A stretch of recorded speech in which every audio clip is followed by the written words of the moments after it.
이 시간에 우리에게 주시는 하나님의 말씀은 호세아 14장 1절에서부터 9절입니다.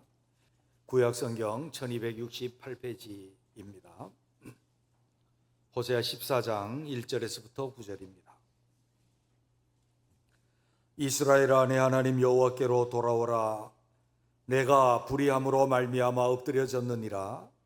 너는 말씀을 가지고 여호와께로 돌아와서 아뢰기를, 모든 불의를 제거하시고 선한 바를 받으소서.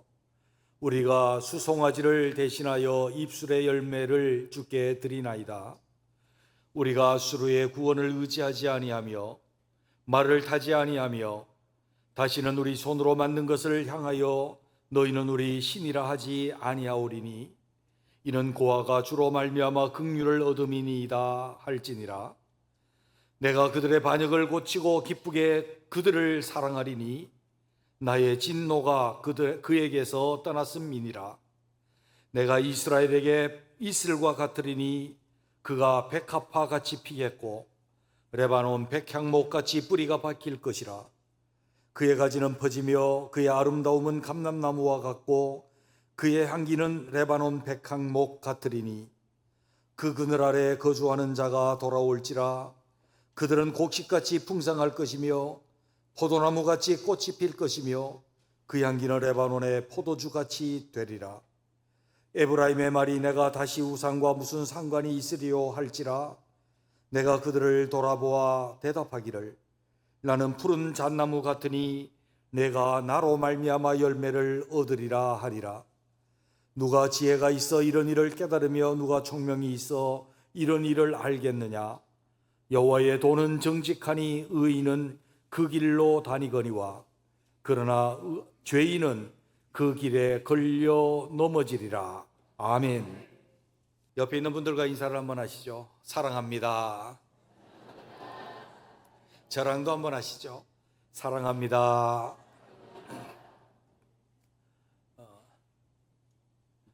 서울 장신대 김병준 교수의 논문에 따르면 한국교회 성장이 멈춘 해가 1995년도라고 밝힙니다. 그런데 1995년도는 어떤 해였는가 하면 바로 한국이 1인당 GDP가 10,000불을 넘기던 해였습니다. 1995년입니다. 그리고 한국교회가 역성장으로 접어들기 시작한 해가 2006년, 2007년이었습니다. 그때가 20,000불을 돌파할 때였습니다. 우리는 2007년 그것을 감지하고 평양 대부흥을 100년 만에 다시 일으키고자 우리가 부흥운동을 말했지만 여전히 한국교회 감소세는 꺾이지 아니하고 지금까지 이어져 가고 있습니다. 그것을 이렇게 분석을 합니다. 한국교회가 중산층화되었다.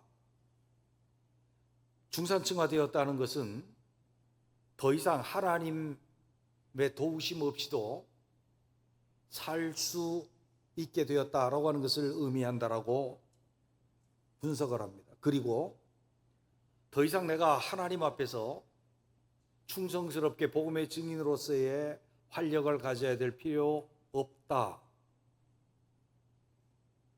그래서 그만 자만하고 신앙의 갈급함과 하나님과 관계의 발전을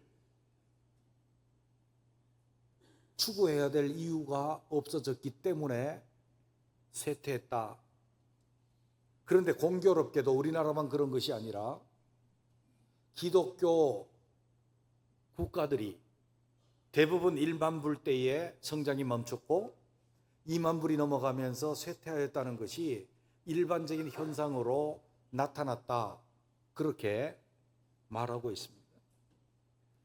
어쩌면 우리가 오늘날 살아가고 있는 것은 경제적인 안정, 사회적인 안정, 때로는 나라의 부강함 때문은 아닌지 우리는 돌아보아야 합니다. 우리는 우리 자신들이 경제적으로 어렵고 정치적으로 어렵고 뭐가 어려워서 헬조선이다 뭐 그렇게 표현을 하기는 합니다마는, 우리 자신들이 이전과 비교해 보면 지금 대한민국은 우리가 느끼지 못할 정도로 경제적으로 안정이 되어 있고 정치적으로 안정이 되어 있습니다. 한 25년 조금 더 된 그때에 제가 미국으로 잠시 공부하러 가 있을 때 굉장히 충격적이었습니다. 그때 우리는 88 올림픽도 다 했고 제법 우리나라가 알려졌으리라 라고 하고 나가면 미국 사람들이 항상 당신은 중국 사람입니까? 일본 사람입니까? 그렇게 물어봤습니다. Are you Japanese or Chinese? 라고 물어봤습니다. 그래서 제가요 좀 속상해서 강조해서 I am Korean 이라고 얘기했을 때 What? What Korean? 이라고 물어봐요 도로. 혹시 한국어를 아는 사람들은 이렇게 말합니다. North? or South? 이렇게 물어본다고요.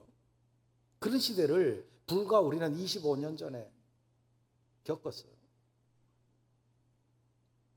그 정도로 국가적으로 인정받지 못하고 묻지. 일부 예배 때 우리 김진영 집사님 미국 살다 오셔갖고 내가 물어봤더니 수도 없이 들었대. 수도 없이 그 얘기. 눈만 뜨면 그 소리 들었대. 근데 오늘날 어떻습니까? 한국 여권 가지면 무비자로 갈 수 있는 그 나라 숫자 따지면요 우리가 1, 2, 3위에 들어요. 세계에서요. 한국 하면 이제 모르는 나라 별로 없고요. 한국을 모델로 삼아서 성장하자 그러는 나라들도 수없이 있어요. 우리는 잘 모르지만 우리 GDP 상당히 높아요. GDP만 높은 게 아니고 사실 물가 수준으로 따지면 우리가 풍성한 물질적인 삶을 누리고 있단 말이죠. 우리의 욕망은 끝없기 때문에 부족하게 느껴질 수도 있겠지만 불과 몇십 년 전과 비교할 수 없을 만큼 안정되고 괜찮아요.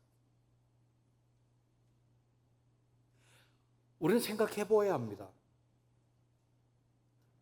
우리의 이 시대와 아주 비슷한 그런 시대가 있었으니 호세아 선지자가 활동하던 북이스라엘 여로보암 2세가 왕이었던 그 치세하에 있었던 그 시대에 그들은 하나님 없이도 살 수 있습니다. 하나님을 떠나서 우상을 섬기고 교역을 하고 무역을 하고 그래서 아주 부강한 나라였습니다. 상당히 많은 부가 있었고 나라도 강성했고 다른 나라들과 관계도 좋아서 상당히 안정된 그런 나라였습니다.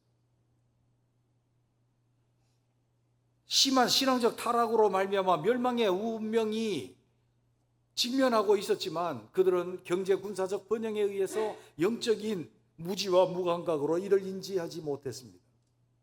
하나님은 호세아를 보내서 그들의 죄악성을 적나라하게 그들을 깨닫게 합니다. 우리 너무나도 잘 압니다. 호세아가 고멜이라고 하는 음녀와 결혼하게 했고 결혼을 했는데도 불구하고 그는 다시 집을 나가서 음란한 자식들을 낳습니다. 사람들은 하나님의 거룩한 선지자를 바라보면서 선지자가 저 모양이야 라고 말할 때 하나님은 말씀하시고 싶었습니다. 너희는 거룩한 하나님의 나라 백성이면서 지금 너희가 고멜과 같이 음란한 자야 라고 그렇게 말씀하시고 싶었던 거죠. 그러면서 그들에 대한 하나님의 심판과 징계를 말씀합니다. 그러면서 하나님께로 돌아오라 그렇게 말씀을 해요. 오늘 호세아서 14장은 호세아서의 마지막 장입니다. 이 마지막 장은 호세아서의 결론과 같은 것입니다. 이 마지막 장을 통해서 경제적으로, 정치적으로, 군사적으로 그 안에서 안정되게 살고 있지만 영적으로는 점점 타락해가고 있고 영적으로는 하나님 앞에 옳지 못해가고 있던 그 시대 주님께서 주님의 뜻을 호세아를 통해서 나타내시는데 주님의 뜻이 무엇인지, 그리고 주님의 뜻에 이스라엘 백성들이 어떻게 반응해야 되는지 그것을 결론으로 삼고 있는데, 그것을 우리가 살펴보면서 오늘날도 우리가 혹시 신앙의 무지와 우리가 살만하다라고 하는 그런데 안주하면서 영적으로 무감각해지고 있지 않은지 우리 자신들을 돌아보면서 하나님 앞에 합당하게 온전한 하나님의 백성, 온전한 하나님의 자녀로 하나님의 은혜와 사랑과 복 속에 있는 그런 우리가 되시기를 주님의 이름으로 축원합니다. 그렇다면 호세아 14장을 통해서 우리에게 말씀하시는 하나님은 어떤 하나님이며 우리는 그 하나님 앞에 어떻게 해야 되겠습니까? 그 첫째, 하나님은 고치시는 하나님이신 줄로 믿습니다. 고치시는 하나님. 4절에 있는 말씀을 봅니다. 내가 그들의 반역을 고치고 기쁘게 그들을 사랑하리니 나의 진노가 그에게서 떠났음이니라. 아멘. 주님은 그들의 반역을 고치시겠다라고 말씀을 해요. 근데 여기서 고치신다라고 하는 단어는 그들의 행동을 반듯하게 잡는다, 그런 의미가 아닙니다. 여기서 고친다라고 하는 것은 질병을 치유하신다라고 하는 의미예요. 고치다에 해당하는 에르파는 원형이 우리가 잘 아는 라파입니다. 라파. 여호와 라파. 여러분 아시죠? 치유하시는 하나님, 우리의 질병을 고치시는 하나님, 그때 여호와 라파라고 말을 합니다. 그들의 반역을 고치고, 그것은 주님께서 우리의 질병을 치유하시겠대요. 그런데 우리의 질병이 뭐라고 말합니까? 반역이라고 말합니다. 반역. 메슈바탐이라고 하는 이 단어, 메슈바라고 하는 이 단어는, 메스바어는요, 원어상 뜻이 그래요. 마땅히 경배하고 섬겨야 될 대상에서 등을 돌리다, 경배하는 데서 등을 돌리다, 섬기는 데서 등을 돌리다 라고 하는 의미를 안고 있어요. 마땅히 내가 경배하고 내가 마땅히 섬겨야 될 하나님께로부터 등을 돌렸다는 거예요. 북이스라엘도 하나님 나라 백성이에요. 이름 자체가 이스라엘이에요. 그렇기 때문에 그들은 하나님의 택한 백성으로서 마땅히 하나님 앞에 예배하고 하나님을 섬기고 하나님의 뜻을 따라 살아가야 하지만 그들이 하나님께로부터 등을 돌렸다. 선지자를 통해서 하나님 앞에 회개하고 돌아오라라고 말할 때에 뭐라고 말씀합니까? 3절에 보면 우리가 아수르의 구원을 의지하지 아니하며 말을 타지 아니하며 다시는 우리의 손으로 만든 것을 향하여 너희는 우리 신이라 하지 아니하오리니. 그들이 마땅히 섬기고 마땅히 의지하고 마땅히 경배해야 될 대상 하나님을 떠나서 그들이 아수르를 의지했다는 거예요. 그때 당시에 신흥 아수르 왕국은 세계의 최대의 왕국이었습니다. 강력한 왕이었죠. 강력한 왕국으로 이루었죠. 그러나 그들은 그것을 의지했습니다. 그러나 결국 아수르에 망해요. 그리고 아수르도 바벨론에 또 망해요. 의지할 것이 못 돼요. 그러나 그들은 여로보암 2세 때의 이스라엘은 아수르를 의지하고 동맹하면 괜찮을 거다 생각했죠. 말을 타지 아니하며, 말은 애굽의 상징입니다. 애굽에는 준마들이 있었고 그것은 전쟁의 말로 쓰였습니다. 말을 타지 아니하면은 애굽을 의지하지 아니하겠습니다. 앞으로는 안 하겠습니다. 그렇게 돌아오라는 거예요. 그들은 애굽을 의지했다는 거죠. 외교적으로 아수르와 애굽의 중간에 줄타기를 하면서 의지했다는 것입니다. 뿐만 아니라 손으로 만들어 놓은 우상들을 우리의 신이다, 우리의 하나님이다 그랬다는 거죠. 이것이 마땅히 경배해야 될 하나님께 대한 반역이었죠. 등을 돌림이었습니다. 근데 이것을 뭐라고 그래요? 병이다, 질병이다 그래요. 질병이다. 하나님 외에 다른 것을 의지하고 하나님 외에 다른 것을 섬기고 있는 그것을 질병이라고, 그 질병을 하나님께서 고치시고야 말겠다라고 그렇게 말씀하고 있는 것입니다. 모든 질병은 원인이 있어요. 감기 괜히 걸리는 것도 아니에요. 감기 바이러스가 들어오기 때문에 걸리는 거예요. 암 괜히 걸리는 것 아니에요. 어떤 발암 물질이나 우리에게 있어서 스트레스성 물질이 우리 세포를 문제를 일으키기 때문에 암이 걸리는 거예요. 그런데 이 질병은 온몸에 퍼지고 때로는 바이러스는 다른 사람들에게 영향을 줘서 퍼지게 하는데 문제가 있는 거죠. 그래서 북이스라엘뿐만 아니라 남유다 왕국에도 이 질병이 퍼져서 호세아서는 단순히 북이스라엘만을 향한 게 아니에요. 북이스라엘과 함께 유다도 책망하고 있는 것을 보게 된단 말이죠. 그런데 질병의 원인이 뭡니까? 이 질병, 하나님께 대한 반역의 질병의 원인이 뭡니까? 나는 하나님 없이도 살 수 있습니다.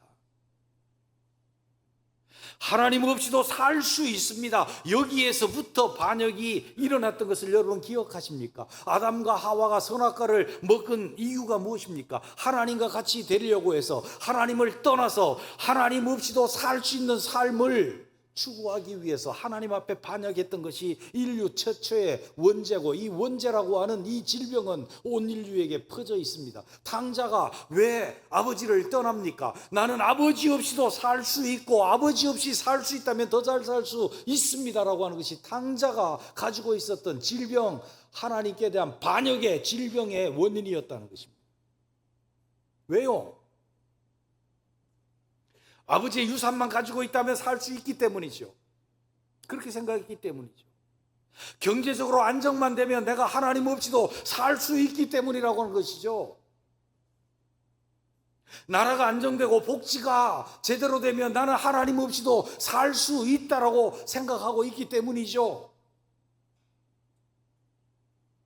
이만하면 나도 하나님의 도우심 없이 살 수 있다라고 하는, 그것이 반역의 원인이고 그것이 질병의 원인이라는 것입니다. 하나님은 이것을 고치시고야 말겠다라고 그렇게 말씀합니다. 고쳐지지 아니할 때 어떻게 하시겠다는 겁니까? 호세아서에서 뭐라고 말합니까? 내가 그들을 광야로 데리고 나가서, 거친 광야로 데리고 나가서 그들을 타일러서 데리고 올 것이다. 거친 광야가 무엇입니까?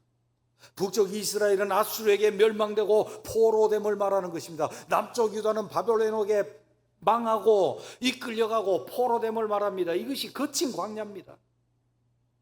그곳에 가서 그들의 질병을 고치겠다는 거예요. 그래서 조용히 타일러서 다시 돌아오게 만드시겠다는 겁니다. 사실 호세아의 이 말씀을 듣고 그들은 돌아오지 않았습니다. 실제 역사 속에서 그들은 거친 광야로 이끌려 나갔고 거기에서 주님께서 그들을 다시 위로하고 돌아오게 하셨습니다. 주님은 고치시고야 말겠다는 것입니다. 우리의 폐역의 질병을 고치시고야 말겠다라고 하는 것입니다. 우리에게는 이런 질병이 없습니까? 나는 하나님 없이도 살 수 있습니다. 하나님의 은혜 없이도 살 수 있습니다. 그러기 때문에 나는 기도하지 않아도 살 수 있습니다. 하나님의 도우심이 없이도 살 수 있습니다. 하나님의 은혜가 없이도 살 수 있습니다라고 하는 질병에 빠져 있지는 않습니까? 왜냐하면 나는 이만큼 수입이 되기 때문입니다. 나는 대한민국이라고 하는 안전장치에서 살고 있기 때문입니다. 그렇게 생각하고 있지는 않습니까? 질병입니다. 하나님 그것을 고치셔야만 하나님 나라를 이루시고 사랑하시겠다고 말씀하신 거예요.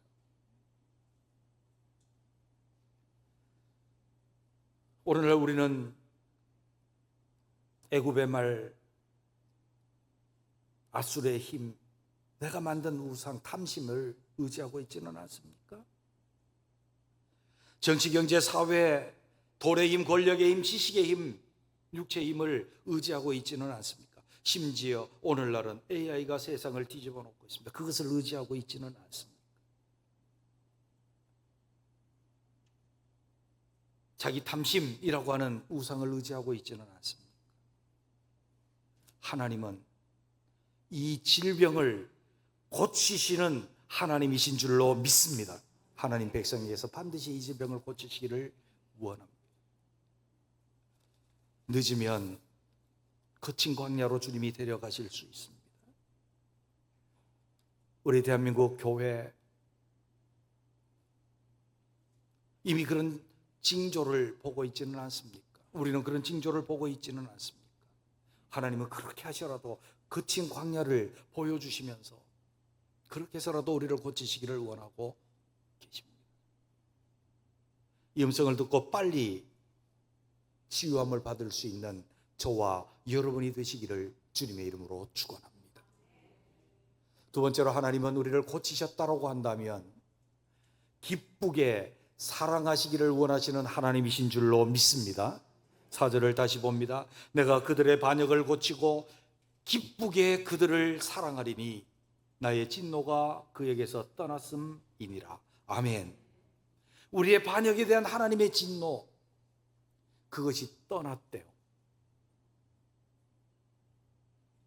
그리고 우리가 고쳐지니까 떠났대요. 하나님의 진노가 떠났대요. 그리고 우리를 기쁘게 사랑하시겠대요. 진노가 떠나는 것을 우리는 뭐라고 말해요? 속죄라고 말을 합니다. 속죄. 대속은 우리를 값주고 산 것이라면 속죄는 하나님의 우리의 죄악에 대한 진노가 누그러뜨려지고 진노가 없어지는 것, 진노가 떠나는 것을 속죄라고 말을 합니다. 여러분, 우리 주 예수 그리스도로 말미암아 하나님 앞에서 고침을 입은 자들에게는 하나님의 진노가 떠난 줄로 믿습니다. 고침을 입으면 진노가 떠납니다. 이것은 우리의 과거를 불문하시겠다는 것입니다. 우리의 과거의 죄를 묻지 않으시겠다는 것입니다.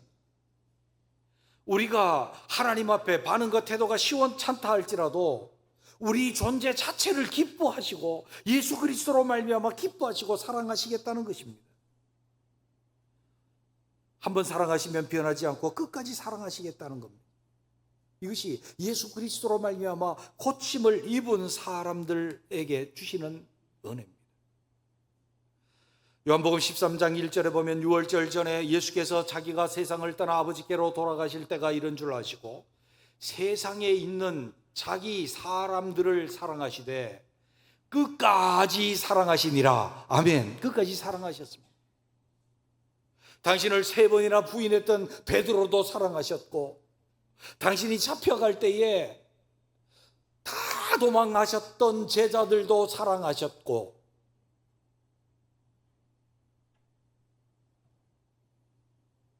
가룟 유다까지 사랑하시려고 회개의 기회를 주셨던 주님입니다. 아멘. 아멘. 우리가 고쳐지기만 하면 주님이 그 진노를 떠나보내고 우리 자신을 기뻐하시면서 사랑하시는 줄로 믿습니다.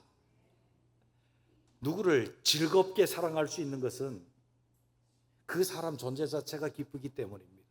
누구를 사랑해 보신 분은 아시죠? 그 사람 자체가 기쁜 거예요.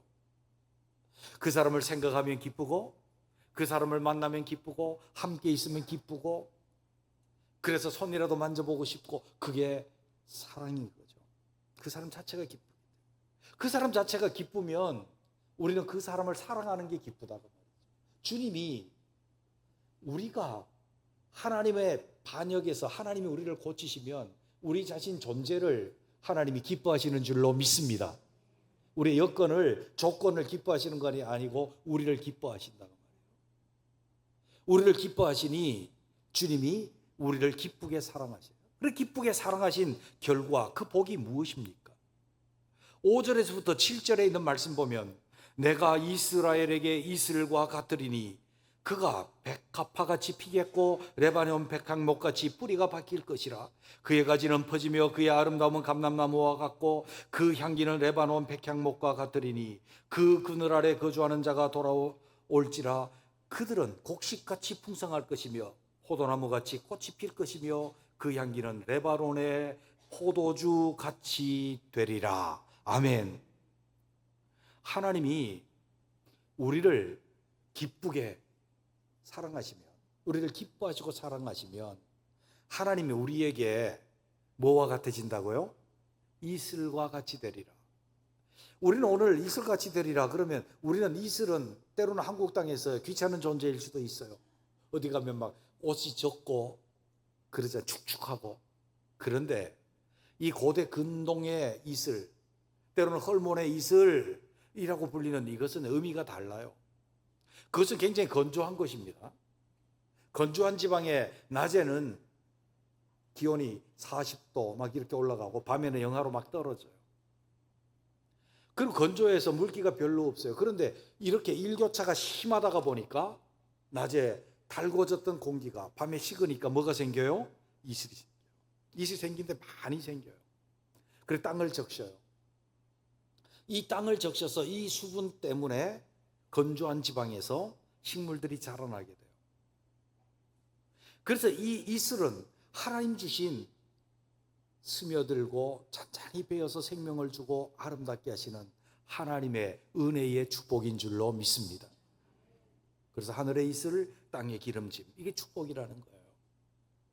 주님이 이슬이 되어주시니까 너희는 그 땅에서 피어나는 레바논의 백향목 같으며, 레바논은 물이 있는 곳이요, 그곳의 백합화, 그 골짜기의 백합화는 너무나도 아름다웠어요. 건조한 지방 이스라엘에도 레바논의 백향목, 너희 자체가 레바논의 백향목 같을 것이다. 백합화 같을 것이다. 백합화. 그 다음에 레바논의 백향목 같을 것이다. 백향목은 뿌리가 아주 튼튼하게 박혀요. 500년을 사는 나무예요. 그래서 여호와의 성전의 제목으로 쓰는 나무예요. 너희가 흔들리지 아니하고 뿌리가 깊이 박히고 튼튼하게 될 것이며 주님께 유용하게 쓰여질 것이다. 그렇게 말씀하고 있죠. 그 가지는 퍼지며 그의 아름다움은 감람나무 같으리니. 감람나무는 우리가 감람나무가 뭐지? 그럴 수 있지만 올리브 나무예요. 올리브 나무. 여러분 올리브유 좋아하시잖아요. 혹시 유럽이나 지중해 근처에 가보신 분들은 올리브 나무를 보셨을 거예요. 나무 하나에 엄청난 가지가 많이 퍼져 있고 열매가 어마하게 많이 달리잖아요. 올리브가요. 그것처럼 쫙 가지가 퍼져 있고 아름다운 그 열매들이 맺혀 있는 그것과 같을 것이다. 너희가 그럴 것이다. 그 감람나무는 여호와의 등불을 켜는 데서 그렇게 될 것이다. 그 아래 거주하는 자가 돌아올지라 그들은 곡식같이 풍성할 것이며 포도나무같이 꽃이 필 것이며 그 향기는 레바논의 포도주같이 되리라.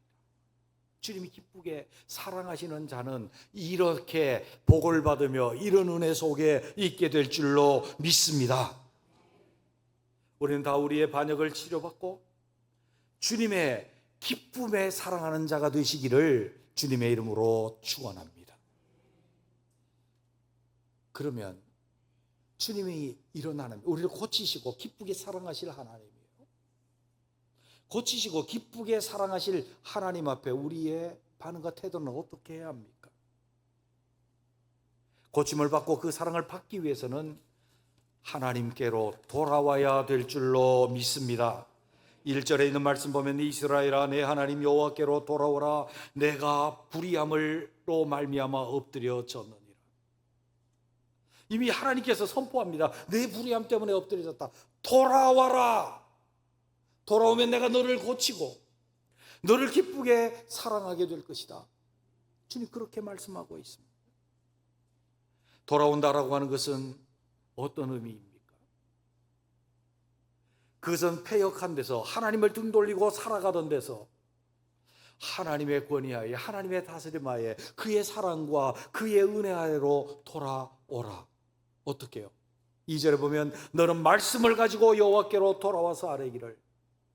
주님의 나라의 통치는 주의 말씀으로 이루어지는 나라의 통치인 줄로 믿습니다.